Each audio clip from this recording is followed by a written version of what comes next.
Say you was a teacher. How did being a teacher prepare you for this somehow, some way, if it did? Oh man, it's just, it's a lot of grit to teach high school, to teach high school students. Yeah, it's a lot of grit to teach high school students. And I tell people, I said, that was actually, I think, harder than what I do now, in the sense of I was not prepared at all to be a teacher. I was 22 when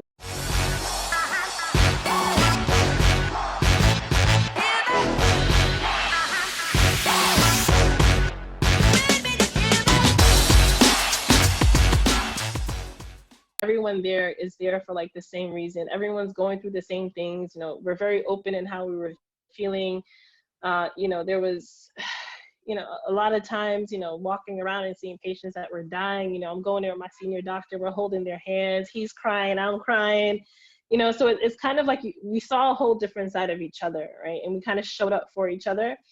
But then also the community, I think, was really great. We had a lot of food delivered to us, a lot of these little perks that they were giving us just to kind of show their appreciation for what we were doing, because, it's exhausting, and I tell people I've got PPE fatigue. We were fighting for PPE. We have PPE, thank God. But it's like, just having to actually physically like gown up and, you're sweating. And, by the time I'm done seeing the patient, my hair is like out to hair. It's all curly and frizzy. And, just that physical toll that it takes on you, it's really tough.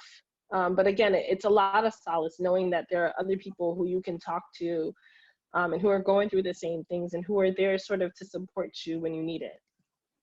So you say you was a teacher. How did being a teacher prepare you for this somehow, some way, if it did? Oh man, it's just, it's a lot of grit to teach high school, to teach high school students. Yeah, it's a lot of grit to teach high school students. And I tell people, I said, that was actually, I think, harder than what I do now, in the sense of I was not prepared at all to be a teacher. I was 22 when I started. Some of my students were 21 years old. They were, close to my age. I didn't know what I was doing. I had no maturity whatsoever. But now, even outside of COVID, I tell people, an emergency room is literally a high school classroom. You're trying to organize 30 people, sit down, stop doing this. No, ma'am, don't walk there. Sir, you got this. No, stop, sit down. It's the same thing I used to do as a teacher. So I think it really prepared me like mentally to be like, nothing phases me. I mean, very few things faze me. Let me say that. Very few things faze me. And I said, if I survived teaching a classroom of like 30, 40 high school kids, I could survive an emergency room that I'm now like prepared with. But yeah, I think it's very similar in the sense you got to stay organized. You got multiple things going on at the same time. And, I'm a senior resident now, so I'm also teaching my junior residents. I'm also still learning. And so, I mean, that's what it is being a teacher, right? Like, you're a lifelong learner. You're always trying to improve your craft. And that's always what it is. And, I think to the core, I'm a teacher. Always, every day. I'm teaching my patients. I'm teaching my staff. I'm teaching my junior residents. And like I said, I'm learning.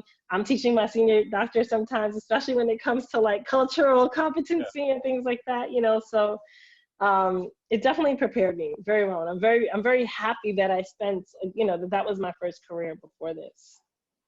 Absolutely. You hear that,